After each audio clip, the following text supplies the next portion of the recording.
Esto es la mezcla, porque en lo puro no hay futuro. Esse aqui é o La Mezcla. Síguenos en Instagram, @La Mezcla Podcast, para enterarte de todas as novidades. Estamos disponíveis no Amazon Music e no Spotify.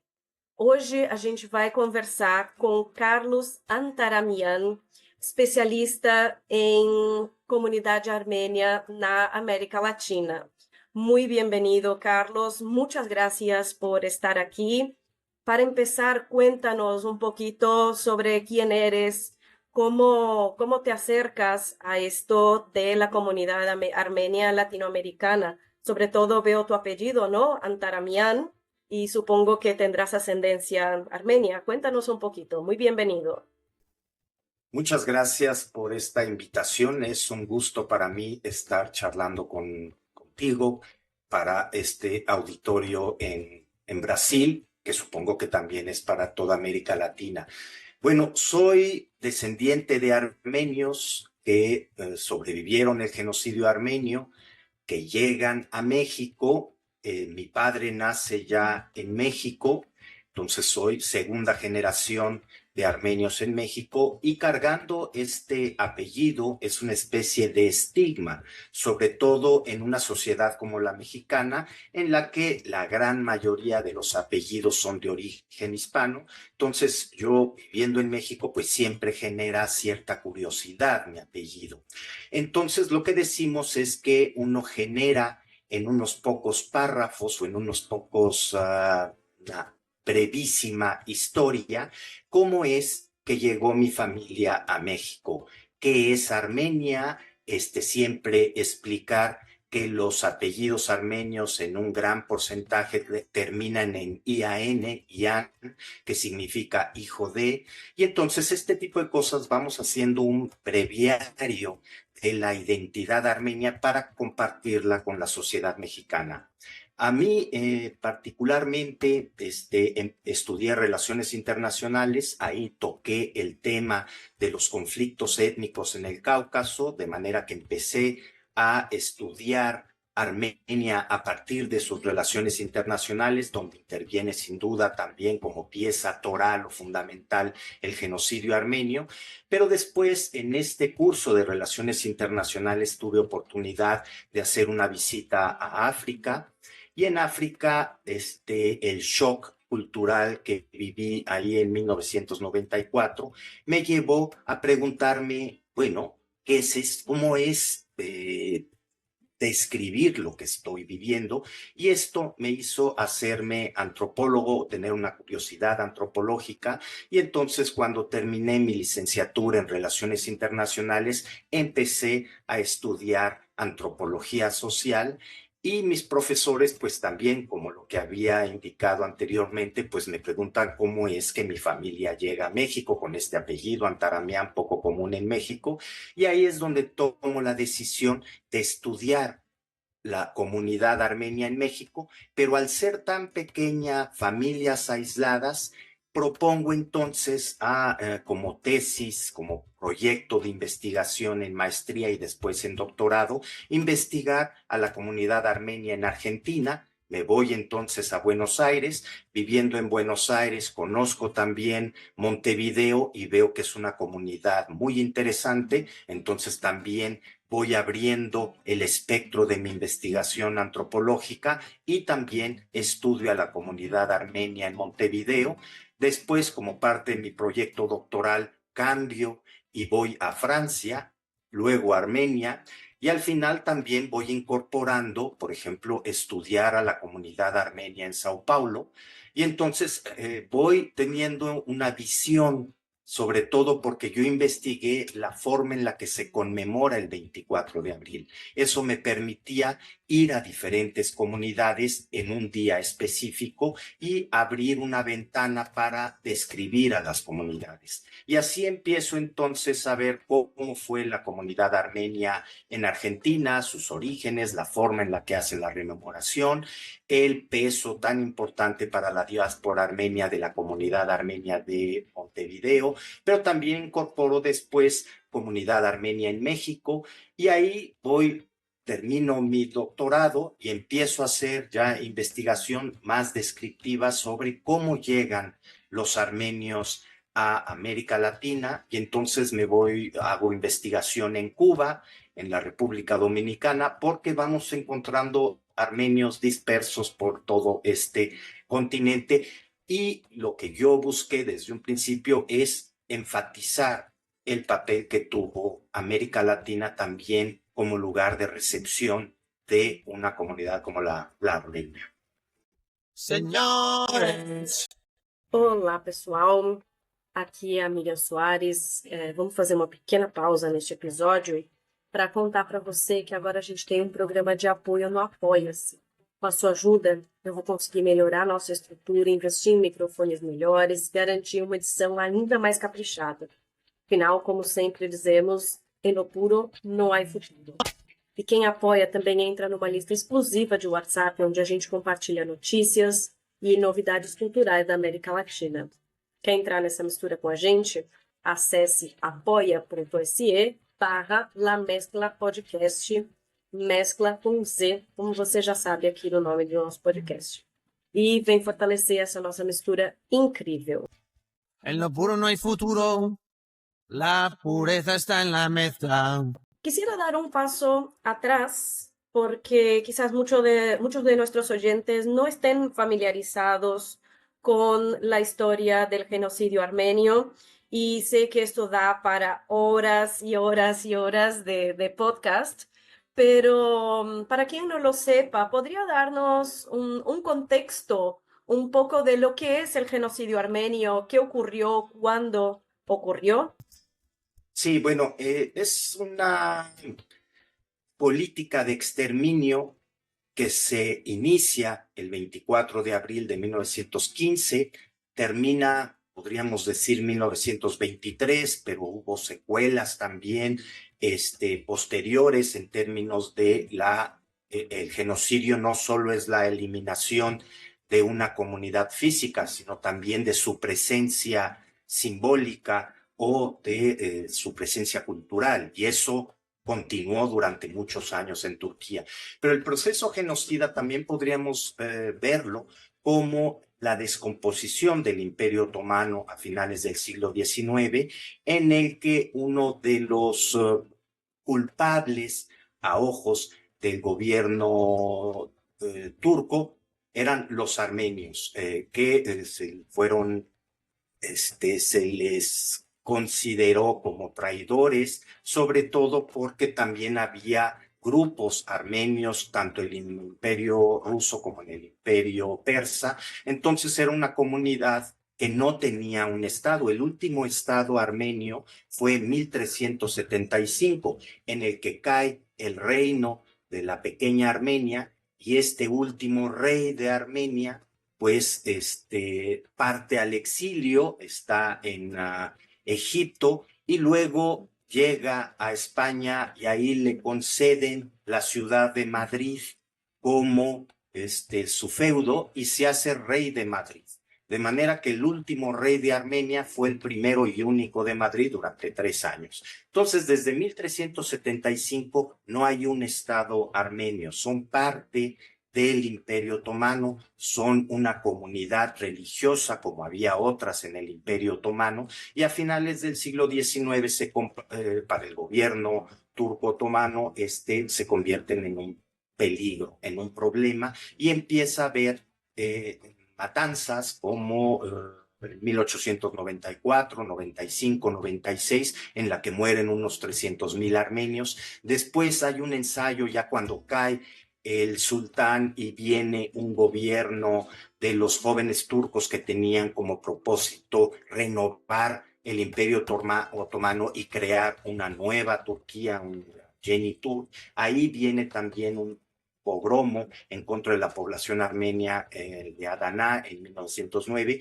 y ya viene la política de exterminio bajo el manto de la de la Primera Guerra Mundial a partir de 1915, en el que se da deportaciones hacia el desierto, y en el que se estima que murieron alrededor de 1,5 millones de armenios, pero que también hubo una política de exterminio en contra de la población asiria y en contra de la población griega del Ponto, etcétera. De manera que el interés de los jóvenes turcos de este triunvirato de Enver, Talat y Cemal era la eliminación del elemento cristiano de lo que era el Imperio Otomano para crear una nueva Turquía donde el elemento predominante fuera el musulmán. Es un genocidio en contra de la población cristiana del Imperio Otomano. O sea, desde el punto de vista del Imperio Turco Otomano y de lo que hoy es equivalente a Turquía, lo que no querían era a cristianos en su territorio. ¿Se puede entender de esta manera? Se puede entender de esta manera, y el elemento central de este odio étnico-religioso era la comunidad armenia. Ajá. Entonces salen hacia el exilio, se crea, bueno, durante el periodo de la guerra, se van expulsando hacia los confines del imperio, y entonces hay particularmente una región en lo que actualmente es Siria, Deir ez-Zor, donde se dirigen estas caravanas de exterminio, porque no solo van saliendo de sus poblados armenios, de estos 2.500 poblados que estaban en el Imperio Otomano, se van exterminando en el camino y llegan ahí, y pues ahí es, digamos, su destino final, el equivalente a un Auschwitz, ¿no? Unos campos donde se hace el exterminio masivo de la población armenia, asiria y griega, aunque los griegos un poco menos en esta zona. Después sobreviven, logran sobrevivir alrededor de quizás 600,000, que llegan a campos de refugiados en Siria y en Líbano, y donde pues están esperando ayuda. Organizaciones religiosas de Europa los están financiando, y ahí logran rehacer, digamos, su vida, sobre todo huérfanos, pequeños, adolescentes, etcétera, mujeres solas que están ahí reconstruyendo o tratando de pues sobrevivir. Viven muchos años en estos campos de refugiados hasta que se dan cuenta en 1923 con el Tratado de Lausana en que ya no se va a poder crear una Armenia independiente. El retorno se hace imposible, y entonces es a partir de ese momento en el que empiezan a ver la posibilidad de migrar hacia otros lados, rehacer su vida ya no en estas comunidades en Siria y Líbano, sino buscar otros destinos de migración. Recordemos que hasta antes de la Primera Guerra Mundial, la gran mayoría de la población europea, cuando migraba hacia Estados Unidos, era el gran polo de atracción. Entonces, a partir de 1921, en el que hay restricciones de ingreso en Estados Unidos para esos grupos considerados inasimilables o indeseables, como eran los de Europa del Sur o de Europa del Este, en los que estaban incluidos los armenios, entonces ya no pueden llegar a Estados Unidos, y empieza un desvío en su flujo migratorio, y es cuando empiezan a llegar a América Latina.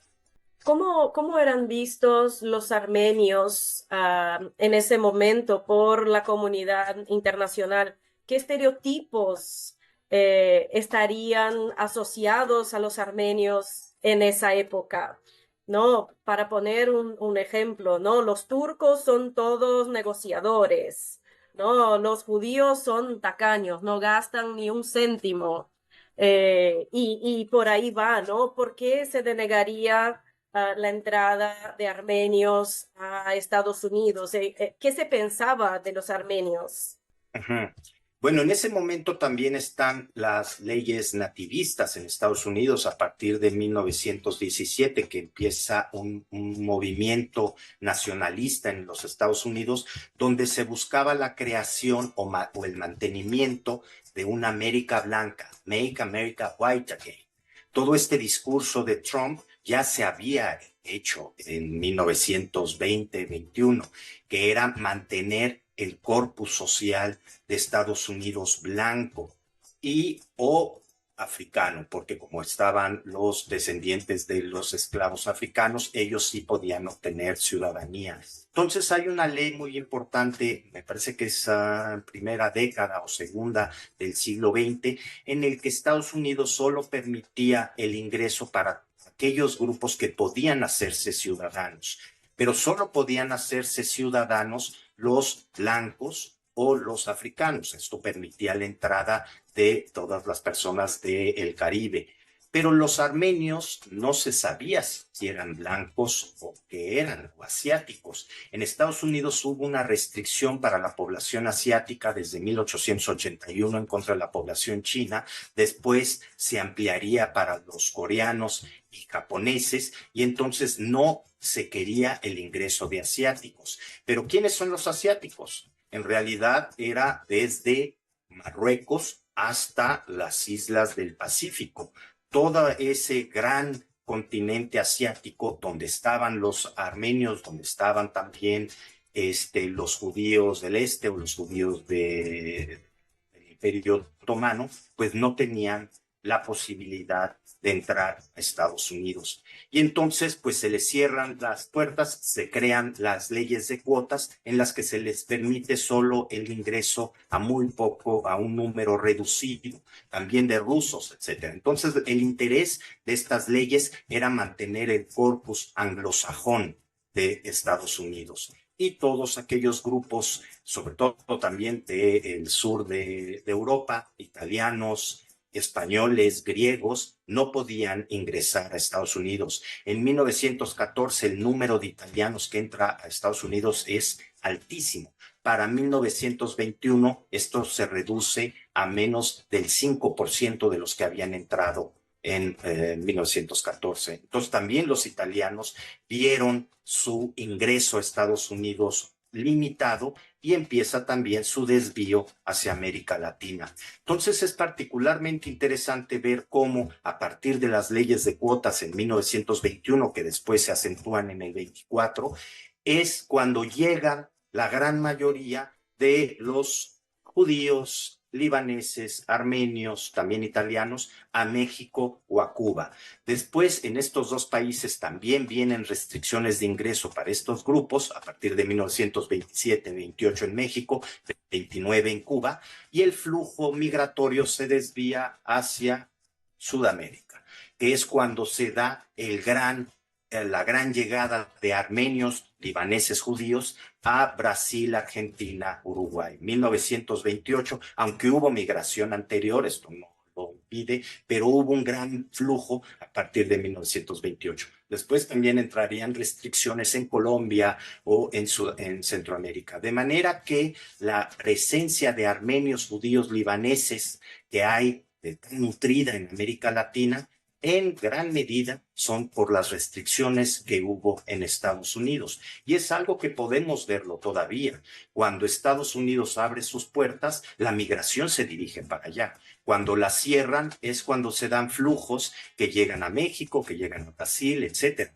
Lo hemos visto con el ejemplo de los haitianos, que en gran número llegan a Brasil. En lo puro no hay futuro. La pureza está en la mezcla. El objetivo general, voy a simplificarlo bastante, ¿no? Pero el objetivo general de todo el mundo es ir a Estados Unidos. Estados Unidos cierra sus puertas, pues nos queda otra, ¿no? Vayamos al patio de atrás, al patio trasero de Estados Unidos, que es Latinoamérica. Y las restricciones vienen bajando, ¿no? Desde Estados Unidos a México, Cuba, hasta Colombia. Y Argentina, por ejemplo, es famosa por haber mantenido sus puertas muy abiertas a la inmigración desde siempre, ¿no? Estas restricciones llegaron a ocurrir en Argentina y en Uruguay, que desde siempre han sido países tan abiertos a todo tipo de migrantes, incluso lamentablemente a algunos nazis que se quedaron incluso aquí en el sur de Brasil, no estamos afuera de todo esto. Llegaron a cerrar sus puertas a la migración argentina, Uruguay y Brasil también, o llegaron a cerrar sus puertas específicamente a los armenios. Bueno, a los grupos considerados indeseables, aquellos que no se asimilan. Entonces, por ejemplo, en México las restricciones iban sobre grupos específicos. En una circular confidencial de la Secretaría de Relaciones Exteriores hablaba de estos grupos. Eran negros textualmente, aceitunados, se refería a los malayos, a gitanos, porque se ha comprobado que raptan niños, es algo que viene en un documento oficial, y a todos estos grupos de Europa del Este y del Mediterráneo. Es decir, italianos en México o españoles o portugueses sí podían continuar viniendo, como sucedió en Estados Unidos para el grupo preferido de la migración en Estados Unidos, que eran los escandinavos y los grupos germánicos. Entonces, esos sí podían continuar migrando a Estados Unidos y las restricciones se dan para otros grupos. En el caso de México o de Cuba, va dirigido también hacia grupos de Medio Oriente. Entonces, hace un momento mencionaste este concepto del patio trasero. A partir de 1924 se crea, por ejemplo, en la frontera entre México y Estados Unidos, la Border Patrol, esta patrulla que va a detener el flujo migratorio, porque antes, pues todo el flujo se daba por Ellis Island o por Angel Island en San Francisco. Entonces entraban de alguna forma de manera legal. Pero a partir de 1920 que se dan la ley de prohibición del alcohol en Estados Unidos, empieza a haber canales de entrada ilegales, que en un primer momento es alcohol, y después casi de forma inmediata, a partir de 1921, viene ya también el tráfico ilegal de personas. Entonces, a partir de 1920, los traficantes de personas en la frontera entre México y Estados Unidos traficaban con ciudadanos chinos o japoneses o coreanos. Cuando vienen las restricciones para estos grupos, pues también empiezan a traficar con italianos, polacos, judíos, armenios. Un porcentaje muy alto de aquellos armenios que llegaron a México posteriormente cruzaron de manera ilegal o esperando en algún momento su visa hacia Estados Unidos. Entonces, por ejemplo, también tenemos el caso de Cuba. Yo lo que he documentado es que llegaron alrededor de 2,500 armenios a Cuba hacia 1923, producto de las restricciones de ingreso en Estados Unidos. Se estacionaron momentáneamente en Cuba. Algunos entraron ilegalmente como polizones en barcos. Había barcos también que transportaban inmigrantes hacia Estados Unidos. Y después, poco a poco, van migrando hacia Estados Unidos cuando obtienen la visa. También es muy importante notar que la visa es algo nuevo. Es a partir de 1924. Antes no se requería visa para ir a Estados Unidos. Uno llegaba en su transatlántico a Ellis Island y ahí o te rechazaban o te aceptaban. La gran mayoría eran aceptados. A partir de 1924 viene el control remoto. Es decir, para tú poder migrar a Estados Unidos tienes que obtener una visa con anticipación y ya luego podrás migrar. Aquellos que no tenían visa, pues también llegaban a México pensando en que después podré obtenerla ahí o cruzaré ilegalmente. Casi igual que lo que sucede actualmente. México se ha convertido en un lugar de tránsito, como lo era en 1924. Era que llegaban aquí y cruzaban hacia Estados Unidos. Cuba, igual, ahora en Cuba no es un lugar de tránsito.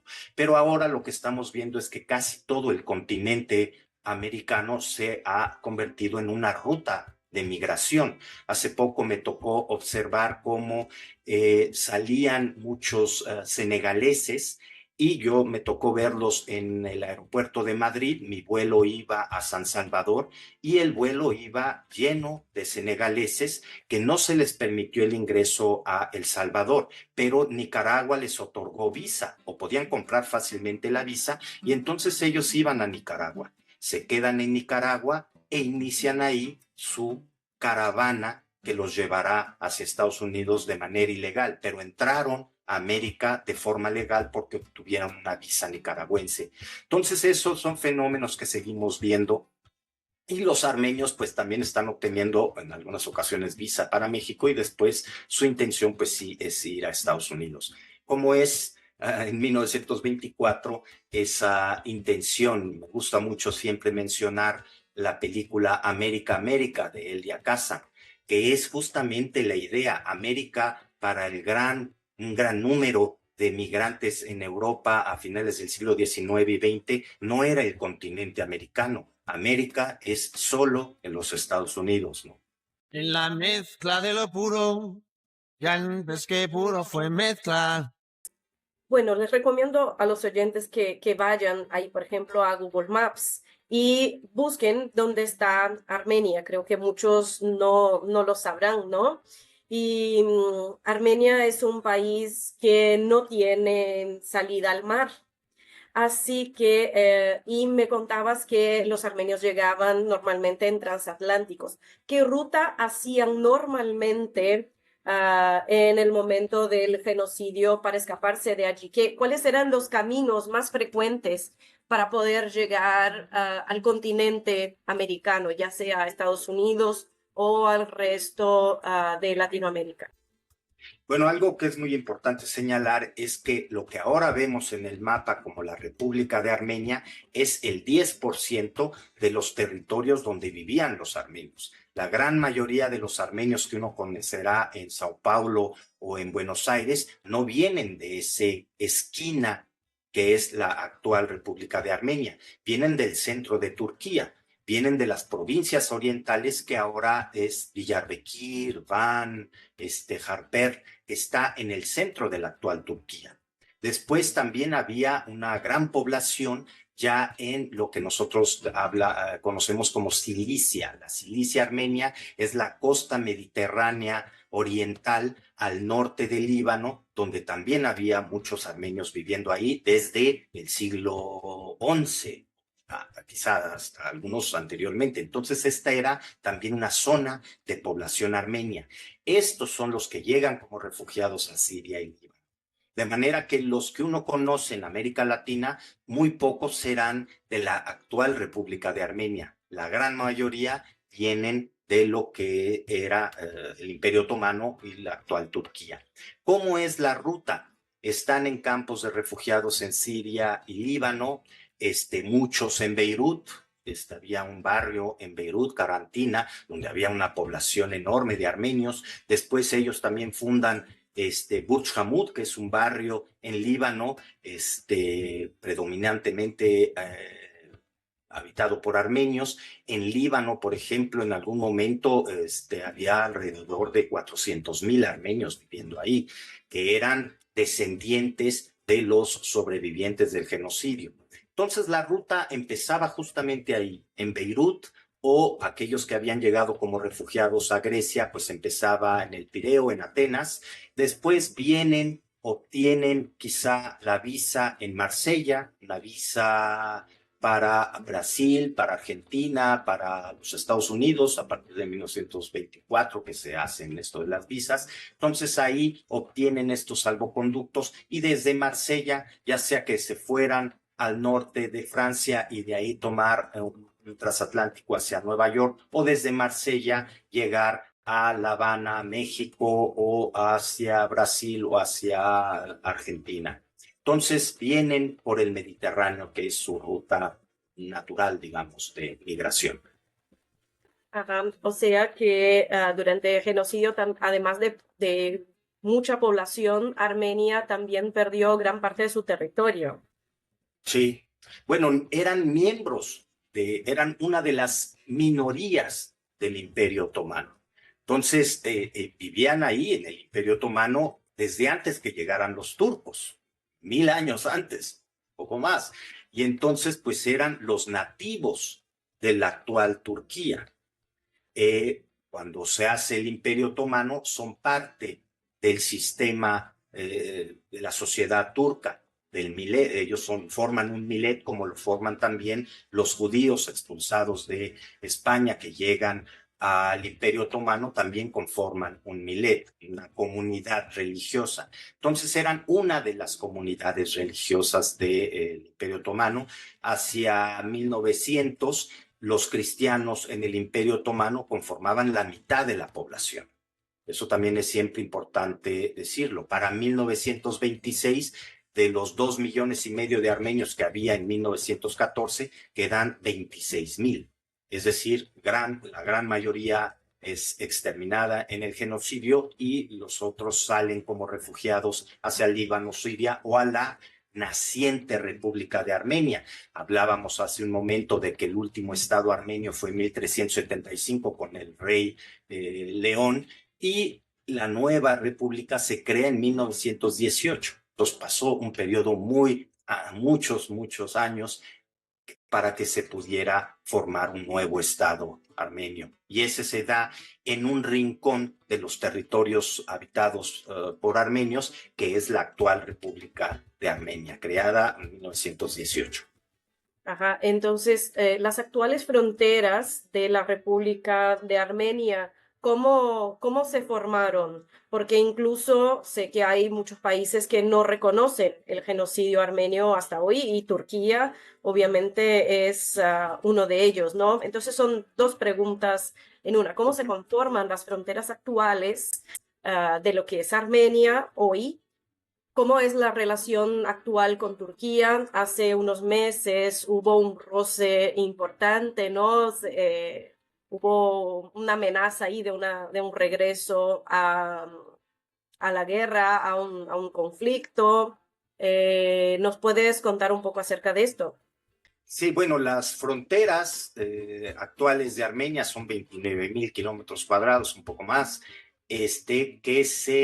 son algo que se genera durante la Unión Soviética. Es decir, en la Unión Soviética se expande hasta esta zona, y luego generan con las repúblicas soviéticas algunos acuerdos en el que se va delimitando las fronteras, pero sigue siendo un problema constante. De hecho, actualmente el gobierno de Armenia está tratando con el gobierno de Azerbaiyán de llegar a un acuerdo de paz en el que se delimiten las fronteras. Entonces es algo que no se ha terminado, es un proceso que continúa actualmente. Entonces ahorita lo que estamos viendo es justamente toda la debacle sobre esta delimitación fronteriza, que es sin duda un problema también para la oposición, que está en contra de cómo se está negociando estos acuerdos de paz. Turquía, desde 1991, que está la guerra en Nagorno-Karabaj. Karabaj es un territorio poblado por armenios que estaba al interior como república autónoma de Azerbaiyán. Esta es una decisión que toma Stalin en su momento y deja a un grupo de armenios enclavado en territorio de Azerbaiyán. Ellos buscan la autodeterminación, la autonomía a partir de 1988. Vendría una guerra entre el 91 y el 94, y Nagorno-Karabaj o Artsaj tuvo una independencia desde 1994, pero nunca fue reconocida por ningún otro estado. De manera que ellos buscaban ser un país independiente, pero el sistema internacional siempre lo impidió. Apenas el año pasado hubo una incursión de parte del gobierno de Azerbaiyán, una limpieza étnica en la que fueron expulsados más de 100,000 personas, armenios que vivían desde hace más de 1,000 años o un poco más, y fueron expulsados hacia la República de Armenia. Actualmente, Armenia tiene a estos 100,000 refugiados que están continuamente esperando o están buscando el retorno a su tierra ancestral. Es algo sumamente complicado, de manera que lo que uno ve en las noticias es como una constante de siempre estar luchando por los territorios, por la defensa de su identidad, ya sea en Turquía, ya sea en Nagorno-Karabaj, y bueno, pues es algo verdaderamente triste.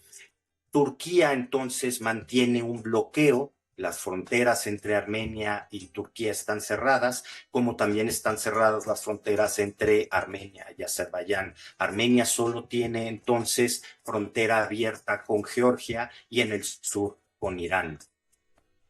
Señores, desde Latinoamérica hasta Armenia, las distancias son muy largas. Seguramente no era barato escaparse desde Armenia hasta Latinoamérica. Supongo y me imagino que la gente que llegó a Latinoamérica era la gente que tenía más recursos financieros. ¿Eso es cierto?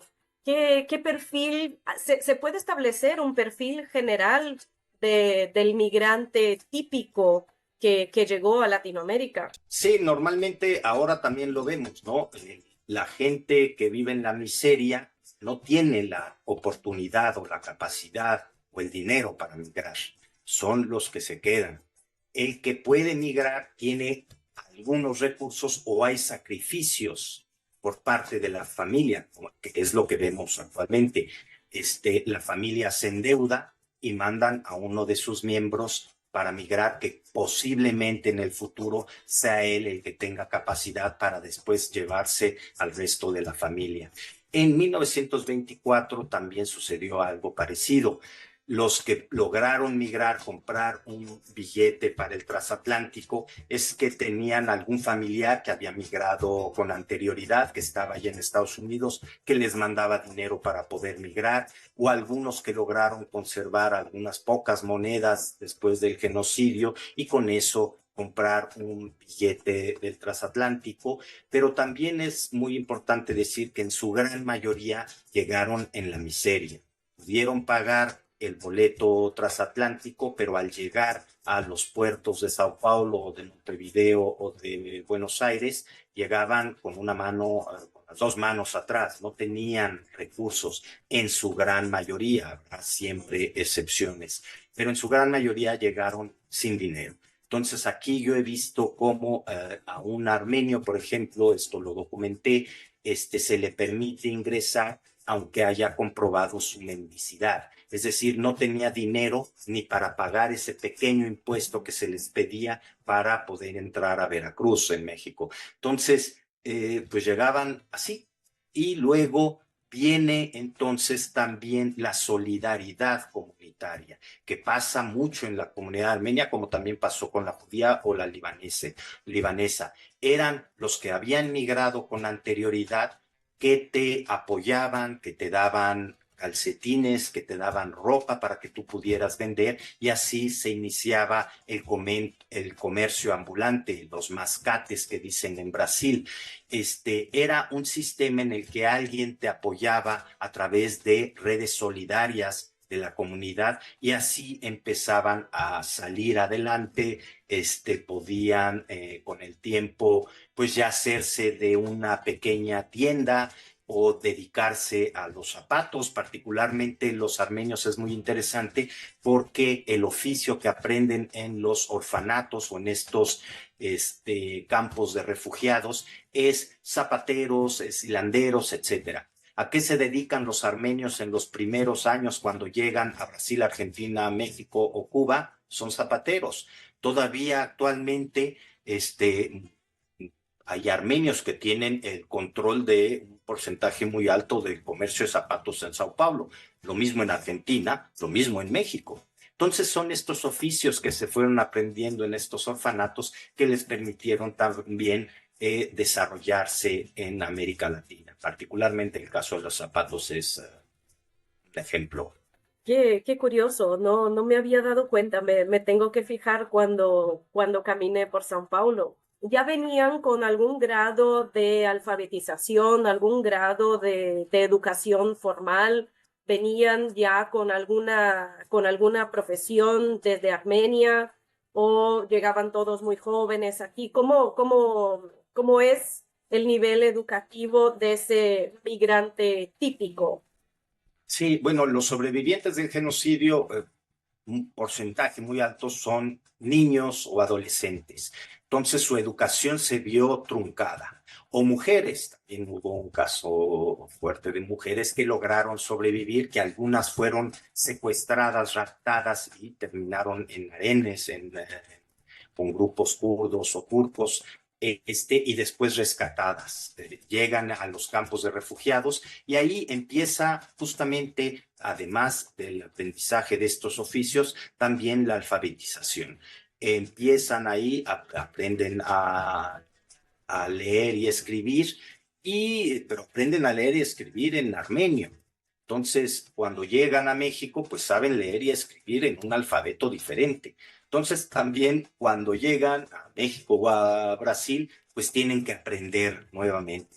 Es algo muy interesante porque también esta solidaridad comunitaria, además del apoyo en términos económicos, también una de sus primeras preocupaciones es la creación de escuelas o de iglesias. Y entonces, pues es lo que vemos, las comunidades llegan, se instalan y casi de inmediato empieza el surgimiento de estas instituciones más duraderas que les permiten la sobrevivencia en términos identitarios como comunidad, que es la escuela y la iglesia. Y entonces le dan también un especial énfasis, es lo que vemos cuando menos en la comunidad armenia en México. La educación es fundamental para salir adelante, para que puedas triunfar en la vida, ¿no? Entonces, la comunidad armenia en México tiene un porcentaje altísimo de académicos y en Brasil se dedican más bien al comercio. Lo que vemos ahí en este barrio donde ahora está alrededor de la estación Armenia, pues en los primeros años se dedican ahí a conformar una comunidad, se hace esa iglesia, hacen varias iglesias, de hecho, en Sao Paulo, y lo mismo sucede en un barrio específico en Buenos Aires, en Palermo, que también logran conformar una comunidad a partir de estas instituciones. Otra cosa importante es que también generan filiales de sus partidos políticos, de manera que llegan y no solo son activos en términos educativos y religiosos, sino que también están buscando el mantenimiento de los aparatos políticos. Se genera para el caso armenio un gobierno en el exilio que está primero en París, después estaría también en Estados Unidos, y estos grupos también están coordinando a la diáspora alrededor del mundo. Entonces hay una conectividad, son como nodos de un sistema en el que algo que pasa en Sao Paulo se comunica a Boston y se lee en México. Y lo mismo sucede para encontrar familiares.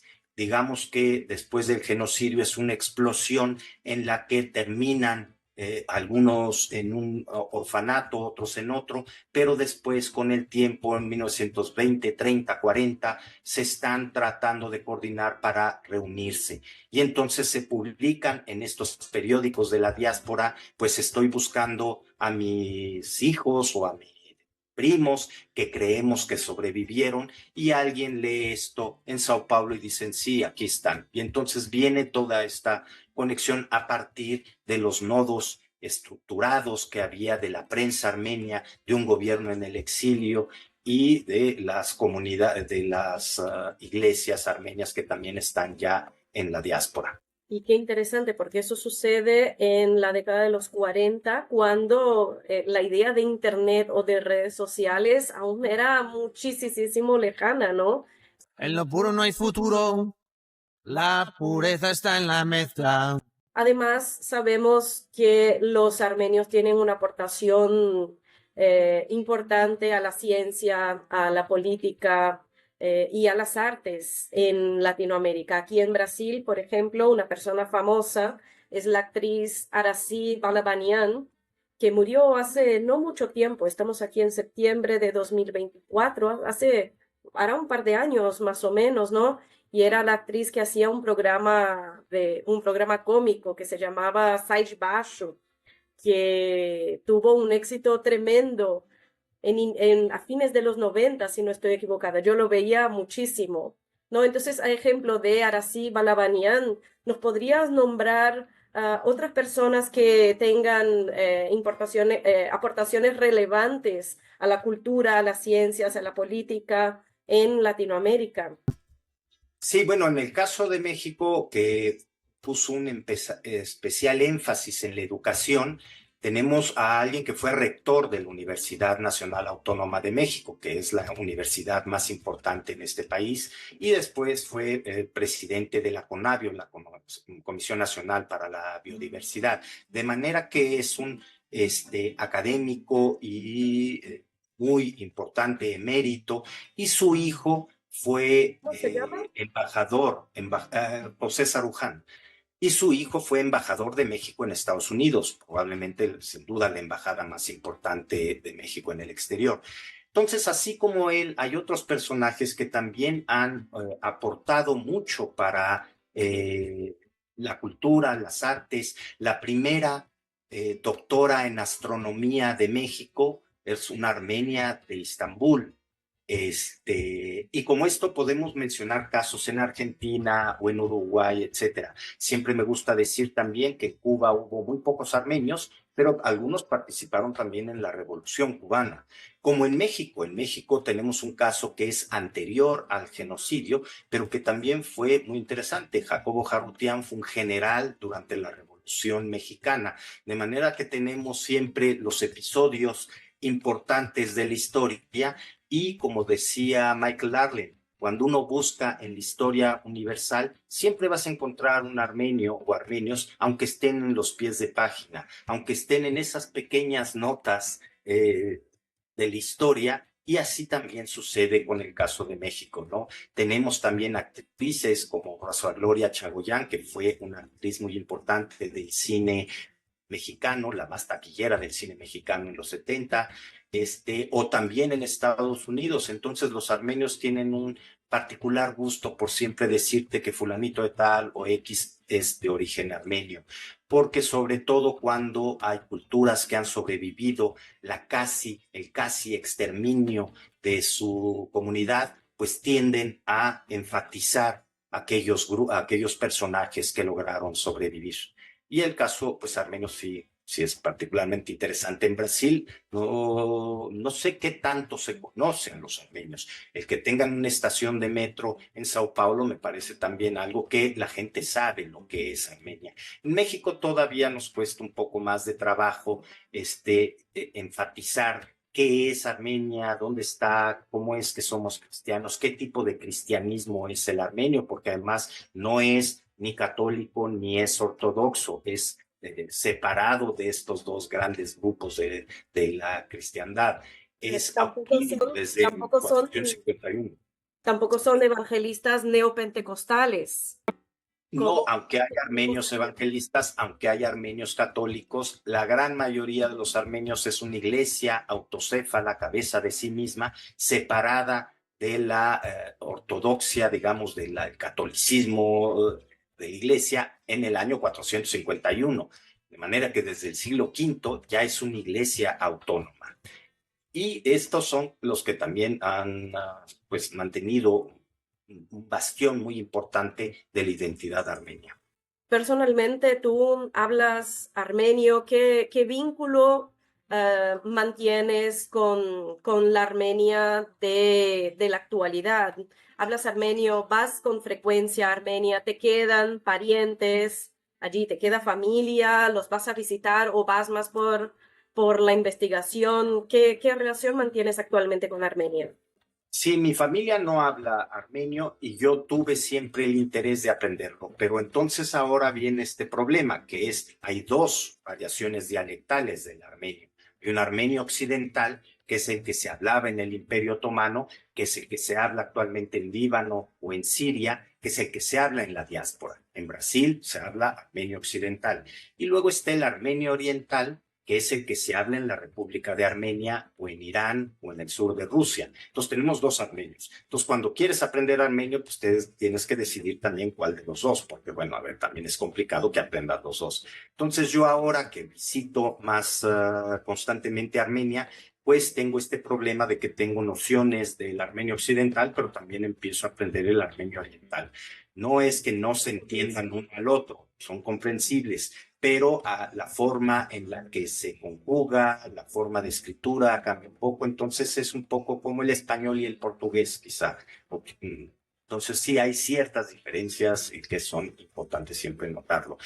Y entonces, bueno, yo tuve el interés de aproximarme al estudio del idioma armenio a raíz o a partir de mi interés en el estudio de las comunidades armenias. También es una pieza fundamental para yo poder hacer investigación sobre los armenios. Aunque como trabajo con América Latina, pues la gran mayoría de los armenios que ya están instalados aquí hablan poco armenio, es de lo primero que se pierde por la dificultad también en el sentido de que es un idioma pues complicado, con un alfabeto diferente, pero pues sí, es una pieza clave para el mantenimiento de la identidad.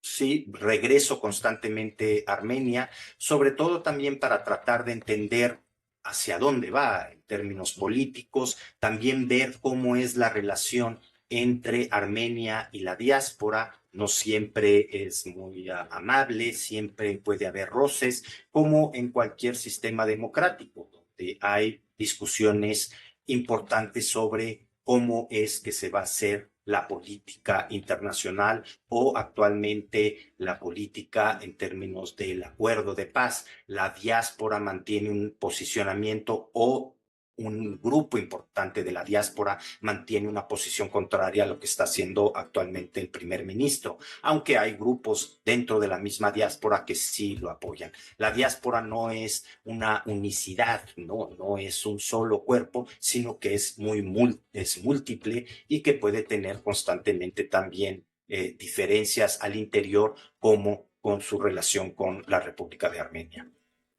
Bueno, y nos vamos acercando hacia el final de esta entrevista. Me quedan miles de preguntas por hacer para conocer un poco más de lo que es la lengua en sus dos variedades, ¿no? Y por qué no se han separado todavía, por qué los lingüistas no la consideran dos lenguas separadas, y sobre cómo será la comida y la música y la vida diaria en lo que hoy es Armenia y de cómo se recibió a los armenios. En fin, me quedan muchísimas preguntas, pero esto será quizás para una próxima entrevista.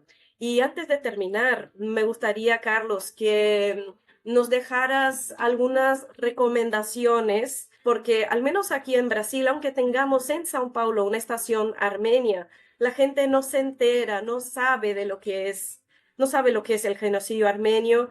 Y yo misma me enteré a través del podcast Xadrez Verbal, sobre todo con entrevistas a Heitor Loureiro, y el presentador de Xadrez Verbal estuvo un tiempo en Armenia justamente este año, y yo también me voy enterando así muy de a pocos, ¿no? Creo que la inmensa mayoría de las personas no lo conocen, ni siquiera sabrán dónde está Armenia. Busquen en el mapa, ¿sí? Y sigan a Heitor Loureiro en las redes sociales y escúchenlo en el podcast Xadrez Verbal.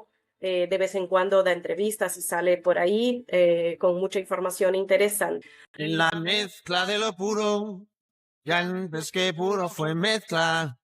Pero quería, Carlos, que nos dejaras unas recomendaciones culturales para entender la diáspora, bueno, el genocidio, la diáspora armenia en general y la diáspora armenia en Latinoamérica. Pueden ser películas, perfiles de internet, de redes sociales, música, algún restaurante, quizás en alguna ciudad que conozcas.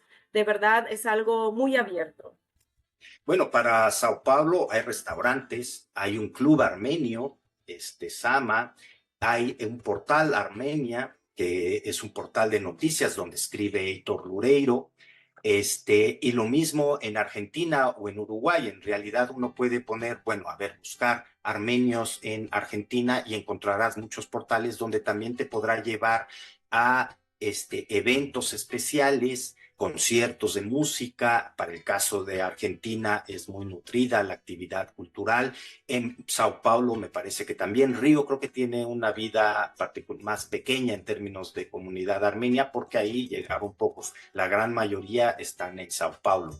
Entonces hay muchos portales.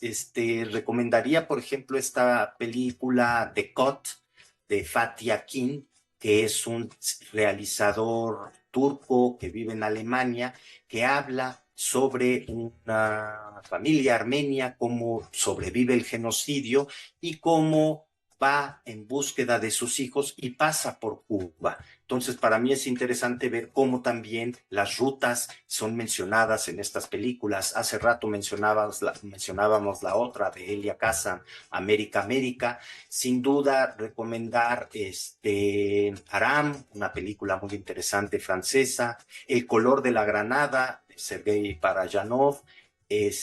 Ararat me parece que fue una pieza muy importante para dar a conocer lo que es la cultura armenia, lo que es algunos episodios importantes de la historia de Armenia en los 70. Esa es una película ampliamente recomendable y les puedo compartir después también, supongo que en el podcast podremos poner algunas ligas para otras actividades y para seguir, por ejemplo, algunos músicos armenios de Brasil o de Argentina o de Estados Unidos. Siempre me gusta, bueno, a Heitor le gusta decir que él empezó a investigar sobre los armenios a raíz de su afición a System of a Down, que es un grupo de música armenio, y a partir de eso que System of a Down hablaba del genocidio armenio, Heitor incursionó en lo que es la cultura armenia y también sobre estudiar el genocidio armenio, de manera que hay grupos como este que te permiten también ingresar en lo que es la cultura armenia. Perfecto, perfecto. Bueno, Carlos, te agradezco inmensamente la participación y los conocimientos y toda esta vivencia de investigación y en tantos países latinoamericanos y en Armenia. De verdad que me imagino que para mucha gente será una novedad y se abre todo un nuevo horizonte. Quizás tengamos nuevas generaciones a partir de este podcast de Heitor Loureiro, nuevos mini Heitor Loureiro en el futuro. Esperemos que sí. Muchísimas gracias por la participación y estás invitado a escucharnos y a venir aquí a hablar de Armenia, de México o de cualquier otra mezcla cultural que se te ocurra. Muchísimas gracias. Señores. Ops, ops, ops. Aún no hemos terminado el episodio.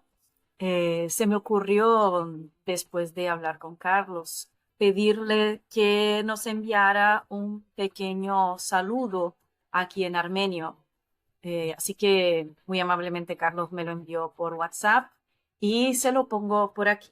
Padre Luis, Miriam, Inchpesek, Urajem Sanatanalu Hamar. Muchas gracias.